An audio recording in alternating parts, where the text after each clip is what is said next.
Brahma, Gurur Vishnu, Guru Devo Maheshwaraha, Gurureva Param Brahma, Tasmai Shri Gurave Namaha.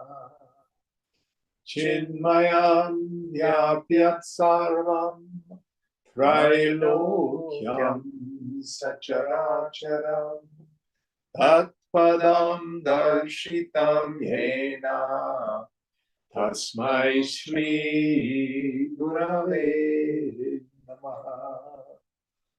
Tvameva Mata Cha Pita Tvameva Tvameva Bandhuscha Sakha Tvameva Tvameva Vedya Dravidam Tvameva Tvameva Sarvam Mama Deva Deva Tvameva Sarvam Mama Deva Deva.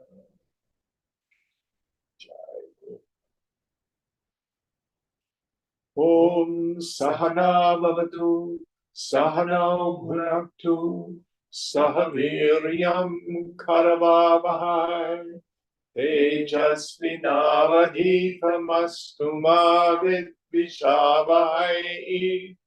Om Shanti Shanti Shanti. So we are still in the 7th chapter. And what verse are we on? 238. 238.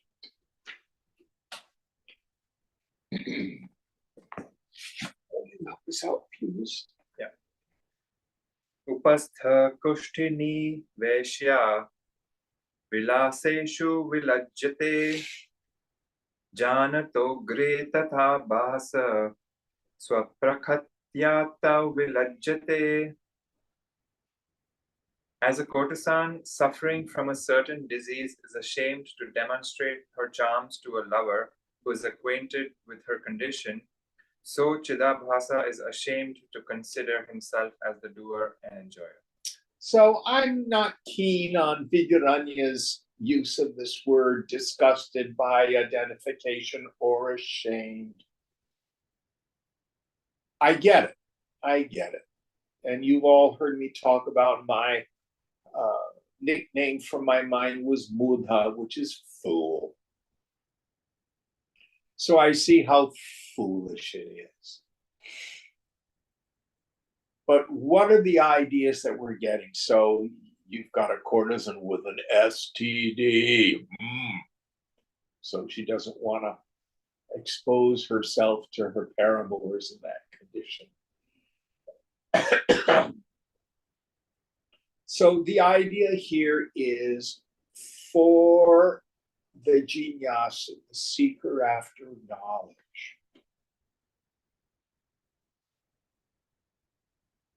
We need to see what's going on. So what's our key point? Our key point is when we get triggered. If I'm disturbed, no matter the cause, I'm the one with the klesha, the affliction. As long as we hold fast to that, then we have some way to deal with it.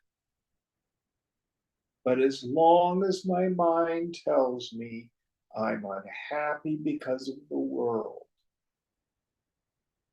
I'm angry because people aren't doing what they're supposed to, I'm enraged because of politics. So many ways in which it takes form.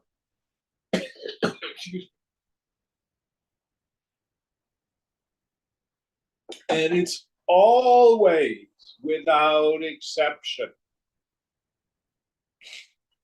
having these three elements that we see in Yoga Vasishtha. I think I'm a person. That's the root of it all. This Jiva Bhavana. And with that arises a goal. I either need to fix the world or I need to fix me. The third element is obligatory action, kartavya, struggle. I've got compulsory action. And I have to really drill down on the fact that that triumvirate is samsara. It is the world. It is dukkha. It is my problem. The root cause of it is avidya, ignorance. But the whole structure of egoism and suffering and everything, just whoosh, it's those three ideas. And if I can root those out, and when I see them arise, to see them for what they are, I'm not going to let you fool me.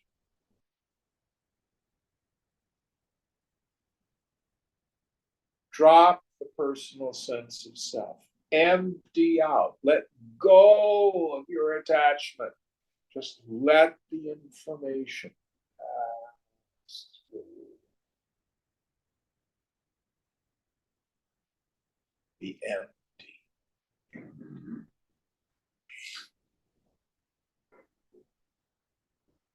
The practice gets very simple after a while. Not easy, but very simple. When we really see what the problem is, it's this chidabhasa, this function in the intellect, getting misidentified. I don't see who I am. I don't see what the world is. That's the same thing as the verse in Vivekachudamani, right? 267, where you keep having to Yes. just unidentify with that. So even after awareness, even after realization of the truth, there exists a strong impression that one is the karta, the doer, which is the cause for re-identification. So this is the difference between someone with tenuous knowledge. Sometimes I know, sometimes I don't. And someone who has sthita prajna, steady wisdom. And Vidyaranya here is echoing just what Shankara did hundreds of years earlier. It's the annihilation of the vasanas here and now that's considered liberation by the wise. How do I know when the vasanas have been annihilated? I don't feel like a person. And the world no longer has the power to seriously upset me anymore. And even if I do get a little annoyed or a little concerned, I have the tools to drop it, to let it go. Next verse. Grihito brahmano mlechaihi prayaschitta charan punaha mlechaihi sankirtaye naiva tatha bhasa sharirakaihi. As a Brahmana defiled by contact with a vicious man of low caste undergoes penance and subsequently avoids the risk of touching such a man, so Chidabhasa, having known of his difference from the bodies, no longer identifies himself with them. Now, here is the great paradox. I have no doubt that Vidyaranya was a man of knowledge.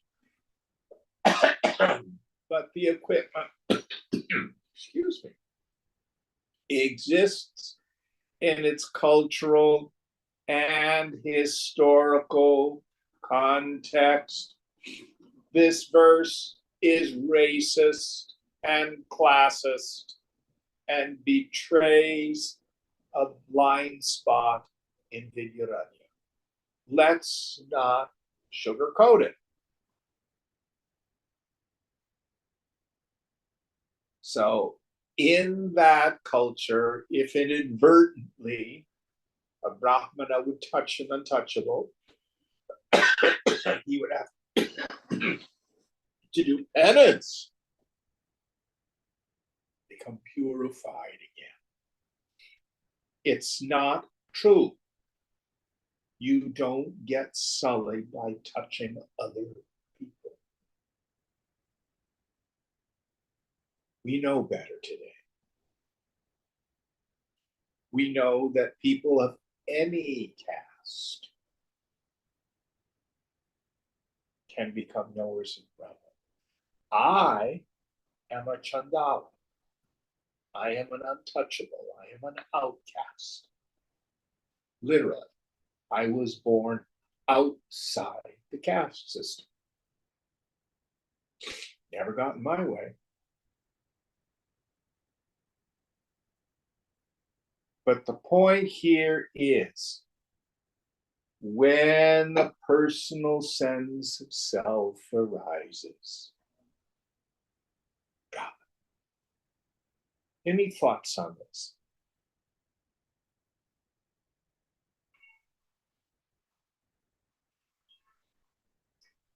I have heard people say that if they read something that seems to be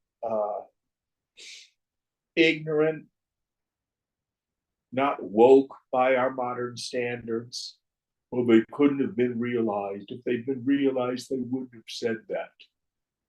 I guarantee you, no matter how woke you think you are, 50 years from now, people are going to think you, how could you think that? How could you say that? Happens.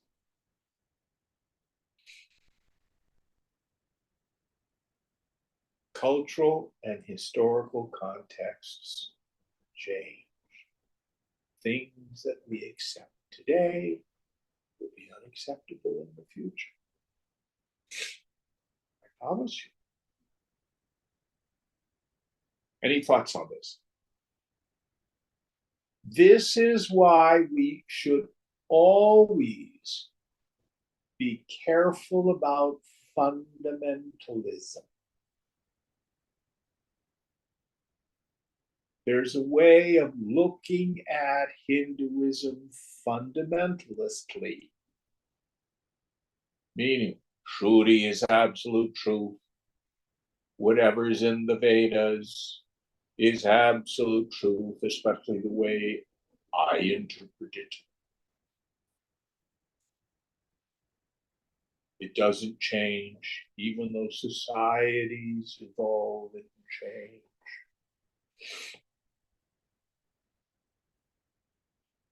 Always, we want to look for what's called lakshana. What's lakshana? Implied meaning. The implied meaning, the nuance.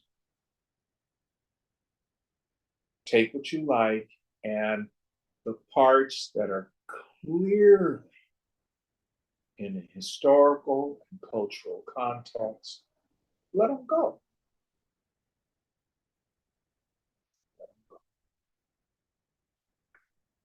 All right.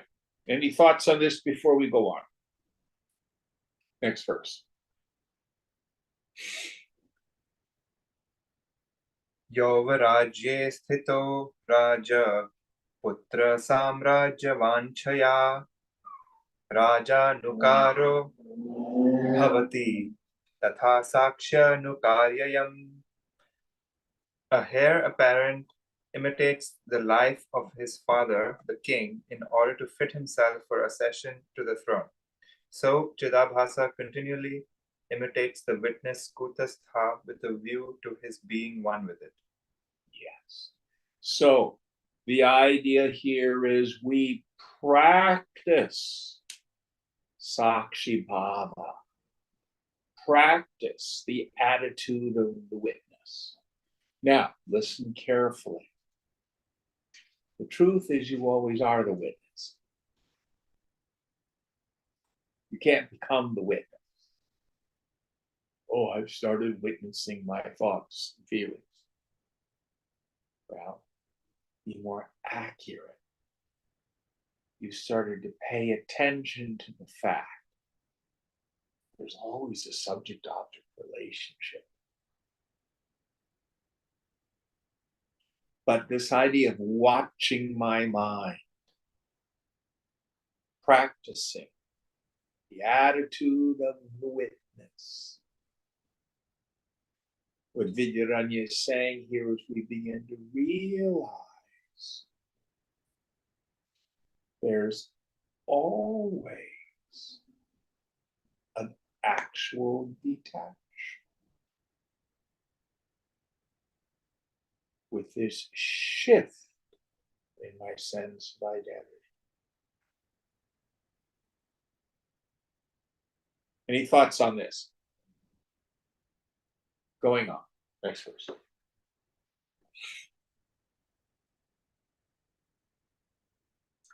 Yo Brahma Veda Brahmaiva Bhavatyeva iti Shrutam Shrutva Tadeka Chitta San Brahma Veti Na Chetarat.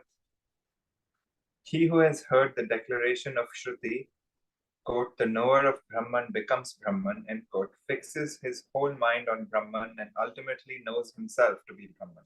Yes. So the idea here is not that this individuality, I'm going to get really big. Today I'm only 5'9". Tomorrow I might even be 6 feet. And then eventually I will be infinite. Nonsense. The ego doesn't become Brahman. The ego realizes its own unreality. The ego realizes that no thoughts are real, no personal self is real. I is always there. You don't become Brahman, you realize you've always been Brahman. I'm going through the Mandukya Karika with a student right now. We're in the 4th chapter. If the finite could become infinite, then you have infinity plus some amount. If infinite means changeless, how could that which is changeable become something that's changeless? Or if Brahman actually did incarnate, how could that which is birthless, changeless, and deathless become something that's born and changes and dies? No. Vedanta thunders ajati. You were never born. You do not change. You do not die.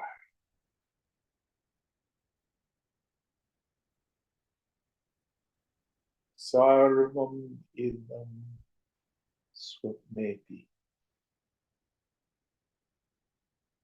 Better. Sarvam idam swapneveti.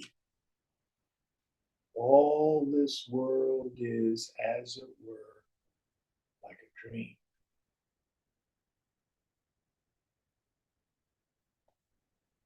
The dream never really touches you.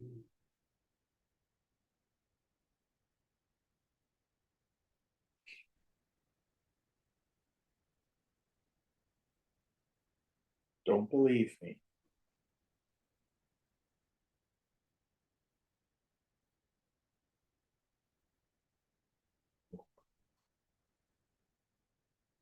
If Get very still.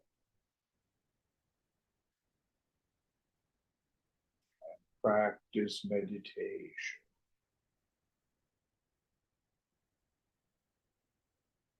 I was talking with a potentially new student today. Seems like a really earnest young man. He'd gone on his first meditation retreat. I don't know what he was expecting, but all sorts of things came up. I said to him, "You're right on schedule. This is what happens to all of us, in the beginning especially. This, what I call the unloading of the unconscious. Technical term is kashaya. It's not comfortable. It's not comfortable. This is, in many ways, the allegory of Pandora's box. It's really about meditation. Meditation is opening Pandora's box. What happens when Pandora opens the box? Anybody remember the myth? It's like all kinds of stuff comes out. All the ills of the world come out. Except one thing's left, hope. Actually, what's left is you. Hope is at the bottom of the unconscious is Brahman. Substrata, the ground of the mind, is gone. Next verse.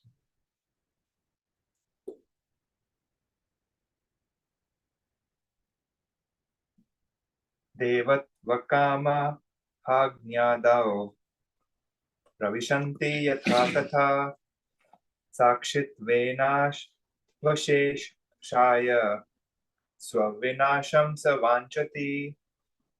As people desirous of acquiring the state of the deities immolate themselves in the fire, so Chidabhasa renounces his identity in order to be absorbed in Kutastha. I don't really understand the metaphor. Is this some ritual practice of emulation to become like a deity? Do you know anything about this as a practice? I have no idea. But I'm going to take him at his word that, oh, I'm going to become some spirit, so I'm going to immolate myself. In a sense, what he's talking about is the ego sense. Swamiji used to say, commits harakiri. You in America call it harikiri. I don't know how the Japanese pronounce it. Is David Okada online? No, he's not. Oh, okay, he might know. Anyway, the whole point is the ego sense commits psychic suicide, meaning the ego itself sees its own fundamental unreality. It falls.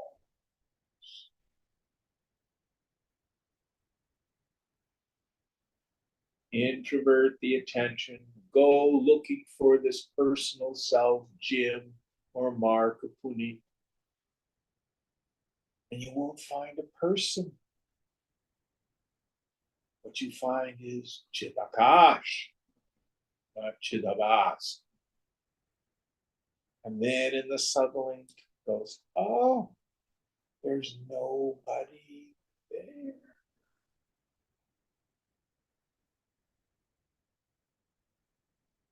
Then when that ego sense tries to reassert itself, the subtle intellect goes, no,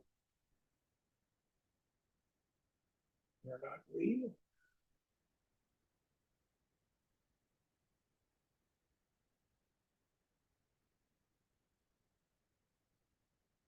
The intellect quits believing its own projections. And then they wither because of it.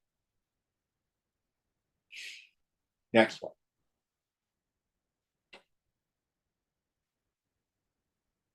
यावत् स्वतेह दाहंस नरत्वं नैव मुञ्चति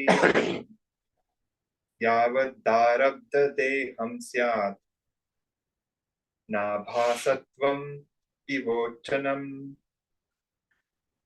In the course of self-immolation, a man retains his manhood until his body is completely consumed.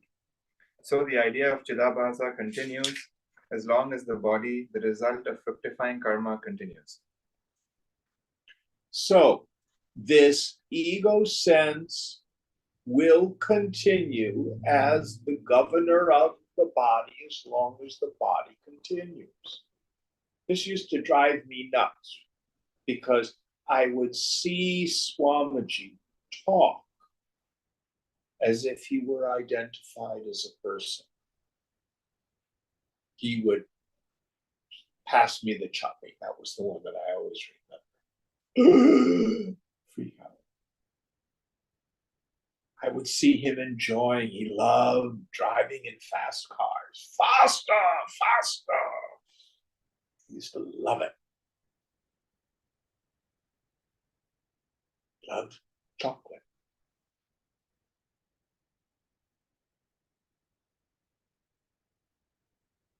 But the thing for Chidabhasa to understand is it is not the self.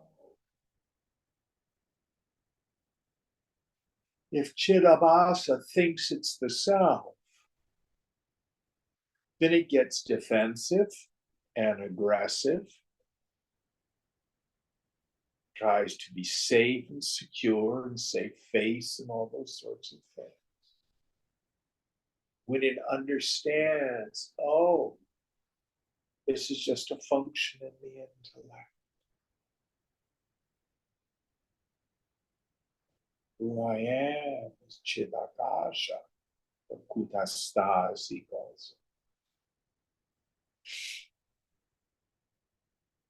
it. And it quits its silly posturing.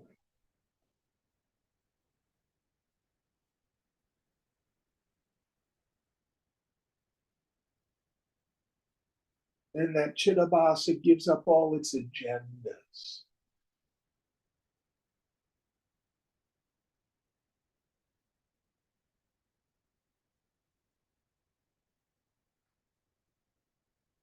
Next one.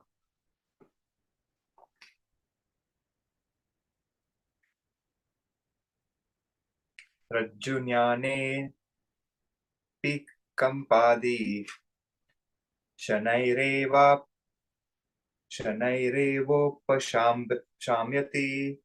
Punarmandan Dhakare Sa Rajju Shipto Gari Bhavet. After a man has realized the nature of the rope, the trembling caused by the erroneous idea of the snake disappears gradually only, and the idea of the snake still sometimes haunts him when he sees a rope in darkness. Oh, interesting. So this is the residual.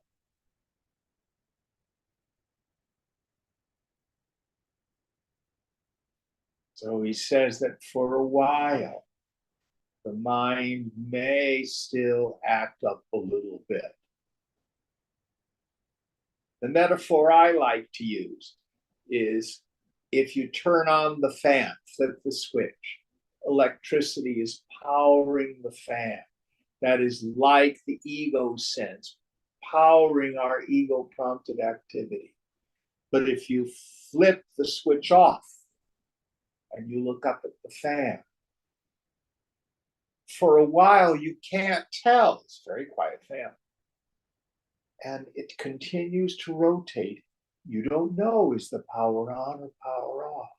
But there's no juice left. So it slows down and slows down and slows down and slows down. That's the prarabdha of this lifetime, this body wearing itself out. So, practically speaking, when I met Swamiji in 1975, He was dynamic, full of energy, walked really fast, talked loud, full of activity, full of energy, all at the service of the society. But those last 3, 4, 5 years of his life, there was almost nothing left. He was so transparent.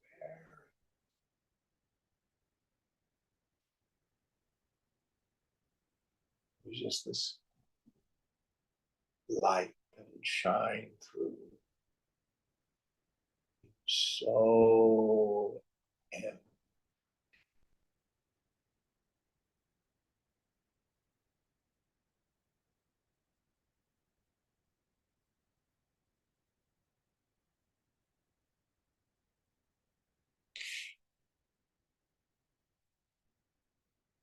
So a verse like this has two functions. First of all, it's to let you and me know when we see the Mahatma having personality, don't pay attention to it. Swamiji used to say, if you cannot see who I am, at least see me as a mouthpiece of the scriptures. Do not get involved with my personality. He knew in the early days that that can get in the way. So as he had less and less personality, there was less opportunity for that. Any thoughts on this? The other thing is for us to understand what's happening. If we have had bona fide experiences, I know I am that ground of being. I am that Chidakash, that Kudasta. Then don't worry about the apparent rising of the ego. It immediately falls again. The poet Hafiz has a beautiful metaphor. He says, those arising of ego things are like dust devils in the desert. They're like little mini tornado things. They're insubstantial. They just go, and they dissipate.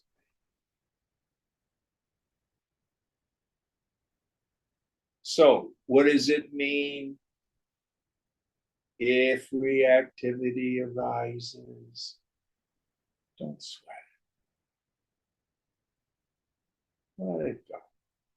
Try not to be a jerk. That's the best we can do sometimes. Restraint of tongue, hand, and scent.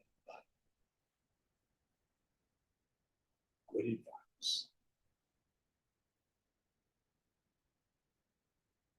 Next verse.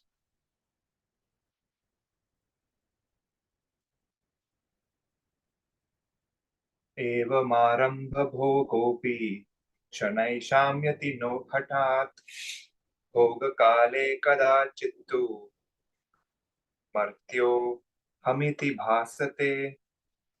Similarly, the fructifying karma does not end abruptly but dies down slowly.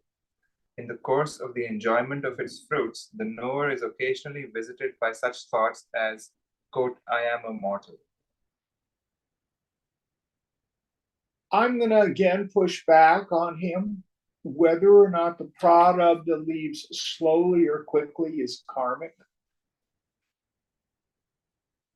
And the example that comes to mind is Ramana Maharshi. So if I've understood his story correctly, somebody correct me if I tell it incorrectly. So he was 16, I think, when he had his great fear of death. He had a school chum, I think, who had died. and he lays down and he essentially does subject-object discrimination, has a profound realization of his self, sees the fundamental vanity of the world. And this upset his parents because he was, his schoolwork, declined, all this sort of stuff. Finally, he goes off to Tiruvannamalai, which is a good distance away from where he grew up. Had to take the train. He sold his earrings to have money for the train. In those days, Brahmins had gold earrings. And then he takes his lungi and he cuts it off and just makes a loincloth out of it. And he goes into silence for 11 years, living in the crypt underneath the temple. Now, they didn't know whether this boy was Kukuluna or a great sadhu. They fed him.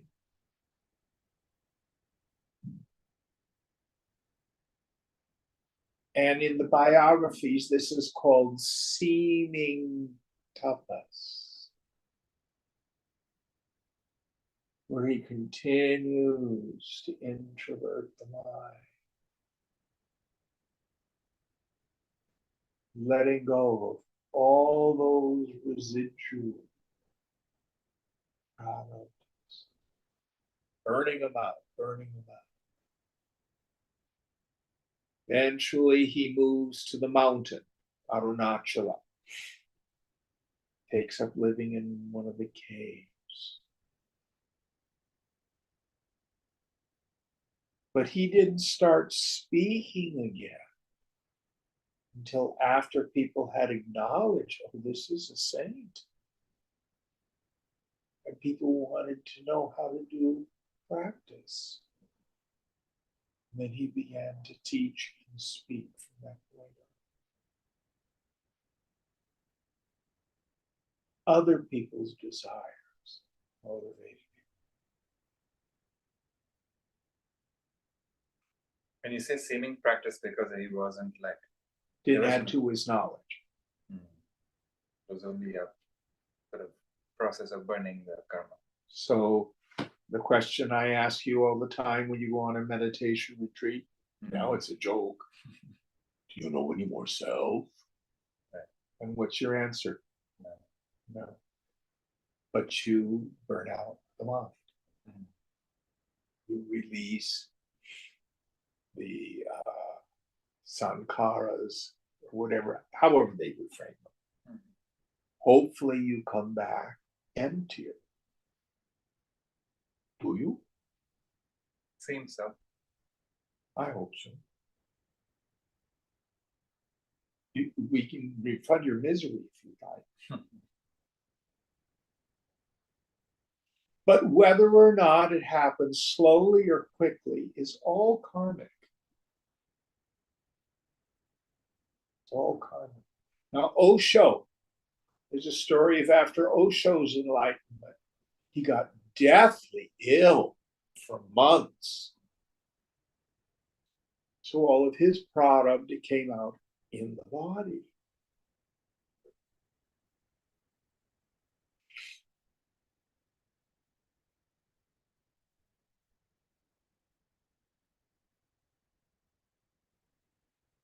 But yes, the dharma of the body is karma. Until your product is finished, the body will move through the world, held by its past actions, getting its allotted dose of successes and failures, joys and sorrows. The surface part of the mind reacts to and engages with the world. Inside, shunyata, empty.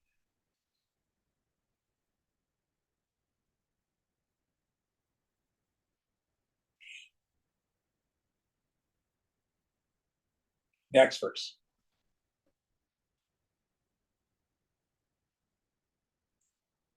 नैतावतापराधेन तत्त्वज्ञानं विनश्यति जीवन्मुक्तिव्रतं नेदं किन्तु वस्तुस्थिति खलु. Lapses like this do not nullify the realization of truth. Jivan Mukti, liberation in life, is not a vow, but the establishment of the soul in the knowledge of Brahman. So not wow, but vow, I think is. Yeah, wow. V-O-W, not W-O-W. Correct. So the point is, it's not some religious observance. I'm never going to get angry again. I'm only going to be nice. Again, my opinion, the mark of the man or woman of wisdom is they're out of control. They're authentic. It's one of the things you feel about the man or woman of knowledge. There's a directness about them. But do they live up to our ideas of being a goody-goody saint? Maybe yes, maybe no.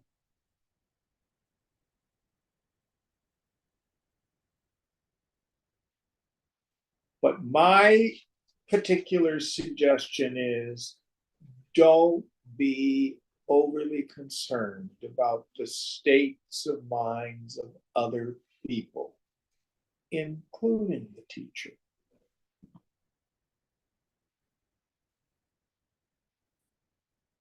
We do our own yoga. Krishna is very clear about it. The person raises themselves by themselves into the self. The guru is a temporary psychological device. Fruits of yoga are the results of our own purushartha, our own self-effort. Always.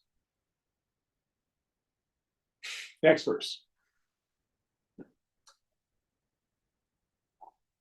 Dashamopi shirastadam rudavan buddhava naroditi shiro vanastu masena shanai shambhyati nodata.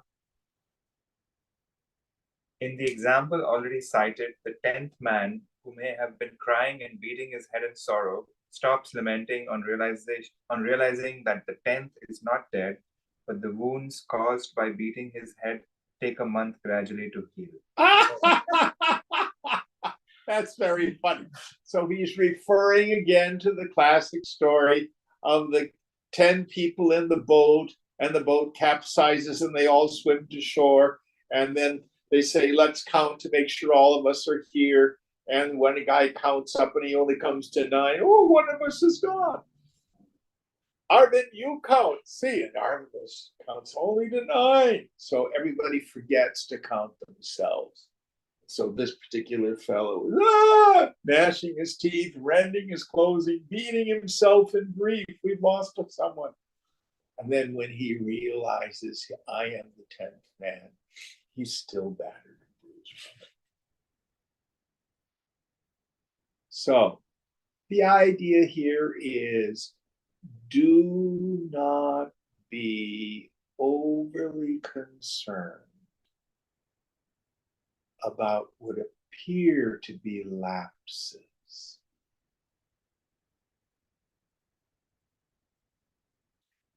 You want to have no relationship with the mind.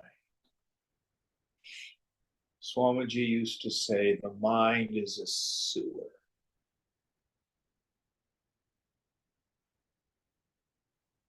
He wasn't making distinctions too much. The mind of the ignorant is a sewer. The mind of the enlightened is the mind is a sewer. Its very existence is formed from lifetimes of fight, flight, and freeze.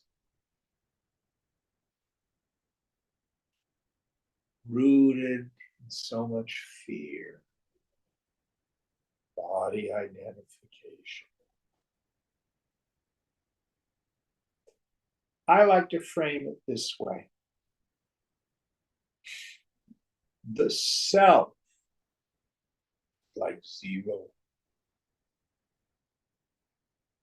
When you know the self, when you know you are the self, you either see it or you don't. And it's just there. But the equipment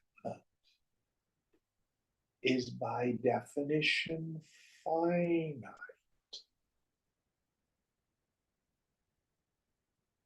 And an attempt to make the equipment infinite is like trying to count to the highest number. You never get there.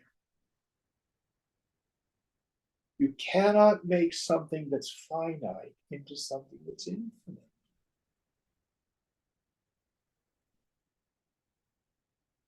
And if you're still struggling hard to improve your equipment, then you're not even a jnani yet.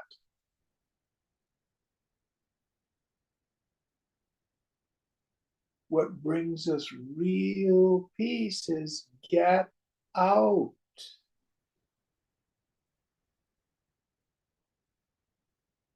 Do you have any particular concern about the shape of your shadow? Whether it's long or short, whether it falls in the gutter or on the soft grass? No, nobody pays any attention to their shadow. It's always falling around after you. Have the same attitude towards your equipment.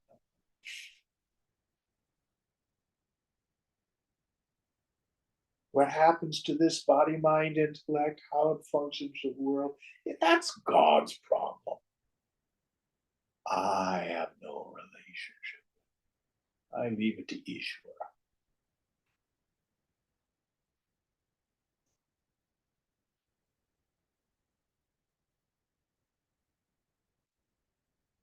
That gives us peace. It takes all of the burden out of life. If we are still trying to live up to some standard,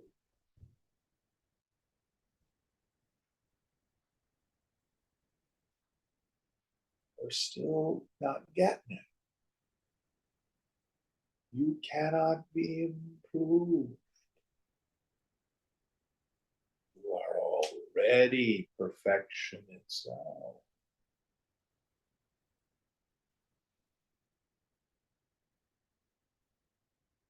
Paradox is this limited thing called the human mind is most peaceful when you get out of the mind.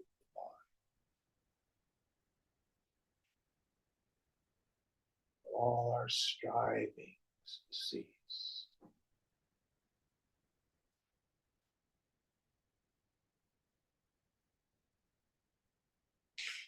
Any thoughts on this? Next verse.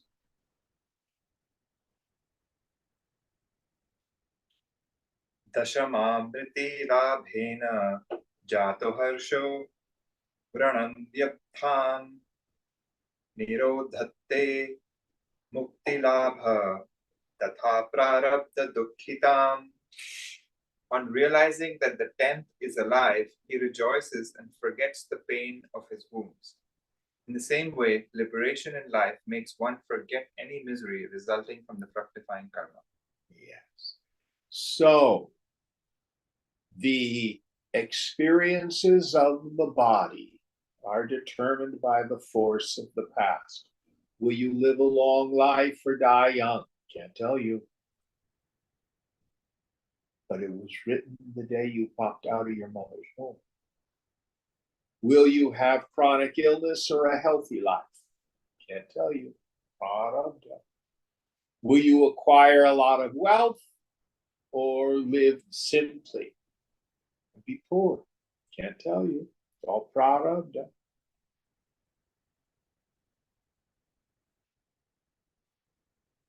But when the calamities of life come, this knowledge of the self is the great solace, the great purifier, the great refuge. It allows us to match calamity with serenity. Bad things happen to good people. When asked what upset him the most, Socrates responded, the prosperity of the wicked.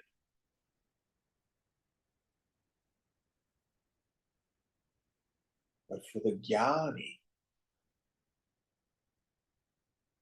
he's given up the game. Outside. Want your friends, go play Monopoly.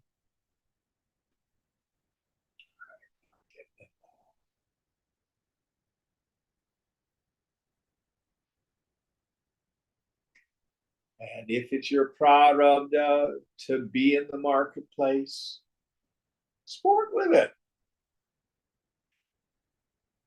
Don't take it seriously. It can all come crashing down in a trice.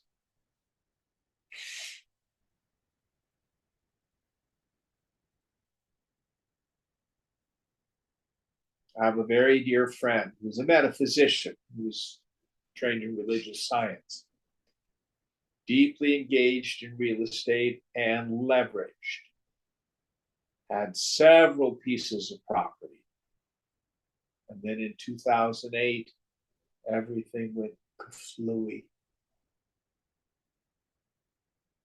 He ended up losing all of his properties and declaring bankruptcy. Thank God his partner worked for the government. They still had an income. And he was in his 60s when this happened. Oops.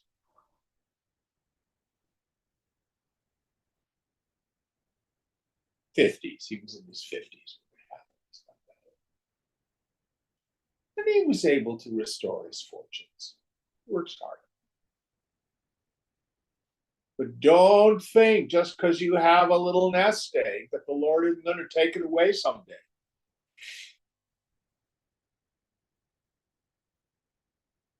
Never know.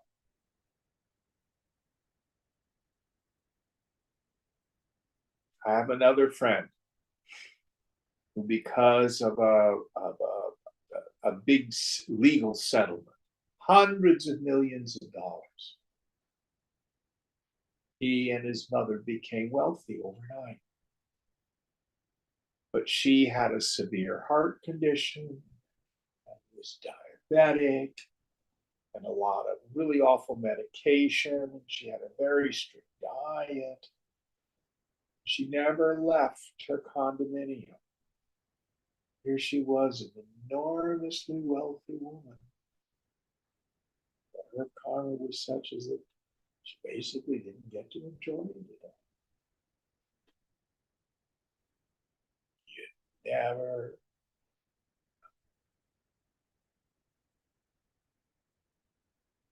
Any thoughts on this? Next verse.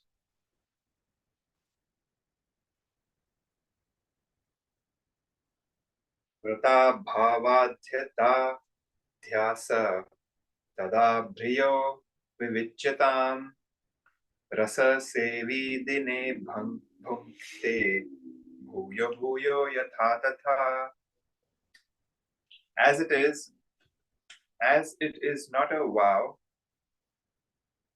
as it is not a vow and a break does not matter, one should reflect on the truth again and again to remove the delusion whether it recurs, just as a man who takes mercury to cure a certain disease eats again and again during the day to satisfy the hunger caused by the mercury.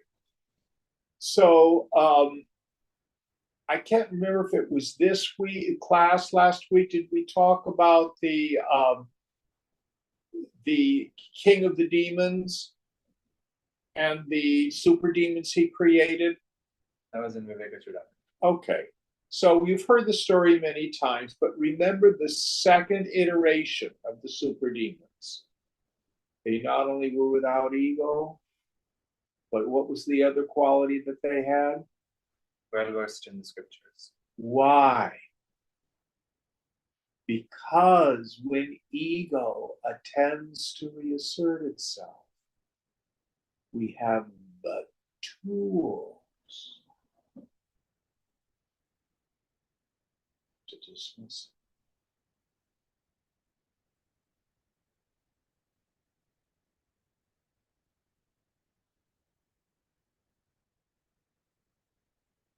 So don't pretend. If the ego sense arises, you get identified, no blame, just prarabdha. Now, use your tools. Same as we've always done.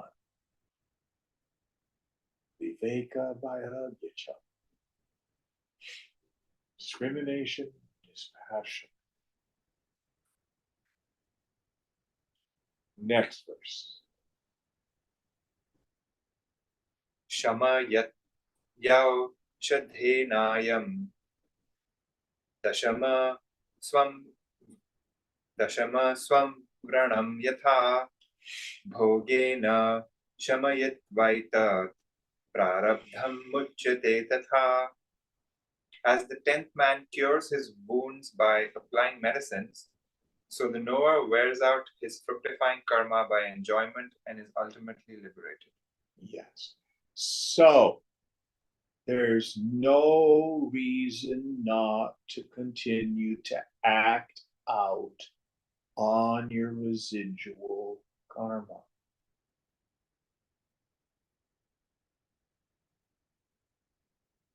Just don't have a false expectation. You may want to be independently wealthy by the time you're 35. Wasn't that what you were talking about? Mm-hmm. It may happen.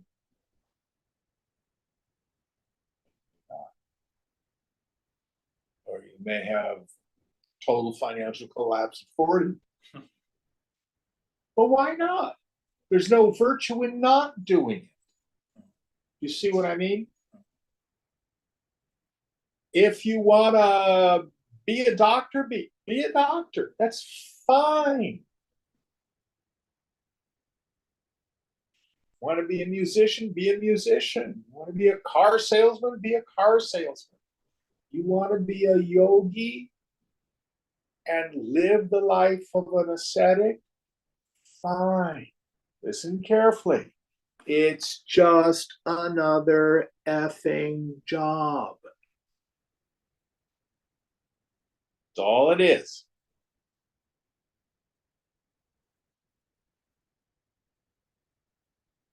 That's all it is.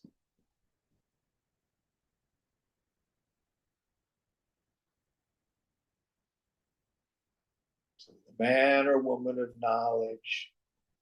Remember our 5 elements of karma yoga. Act how? According to your inherent latent proclivities. It's exactly what the Yunani is saying. But serve the society in the Yajna spirit. Have no attachment to the fruits. And understand that the agent is guna and karma. There's no me there doing it. What will happen in the world? You have the greatest chance of success. But you will get your allotted dose of praise and censure, success and failure, according to the force of the past. But there's no virtue in indolence. Depends on your prarabdha.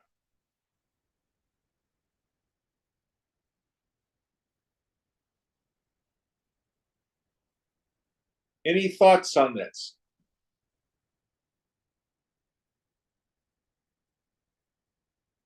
Now, many of us, not all, find that simplifying life takes a lot less effort in the world. That may have to do with age too.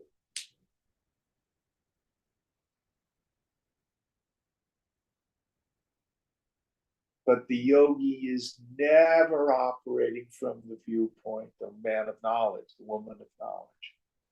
Oh, I need this in order to be happy. It is expressive, it is creative, it's fulfilling my role in the great play of life.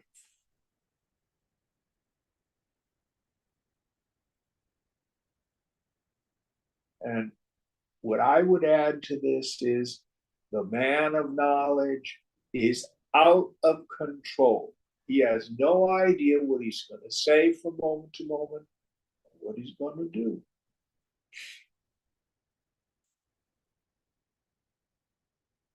He may decide to quit his job. He may decide to found a whole company. He may decide to retire early.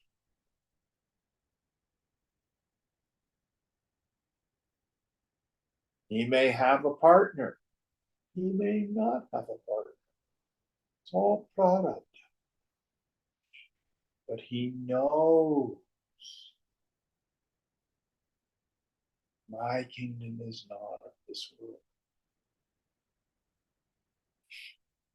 It's all trinkets and baubles. The Chintamani, the wish-fulfilling gem, is myself. And even that, oh, I want a deeper samadhi. I want a deeper samadhi. I want a deeper samadhi. That's karmic. Are you inspired to sit and introvert your mind a lot? You may not be. It's not to be achieved by mere will or effort. And if you're jonesing after it, you're not even a jnani yet.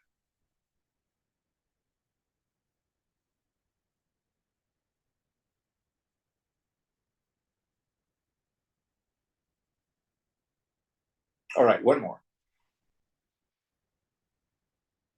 Kimicchanniti vakyoktaha shokamoksha udiritaha abhasasya havasthaisha pashti triptastu saptami. In the first verse, the expression desiring what indicates the release from suffering. This is the sixth state of Chidabhasa. The seventh state, which is now described, is the achievement of perfect satisfaction. All right, so I think we start another topic and we'll save that then for next week. Om Purnamada Purnamidam Purnat Purnamudachyate Purnasya Purnamadaya Purnamedavashishyate. Om Shanti Shanti Shanti. Hari Om. Shri Guru Bhyo Namaha. Hari Om.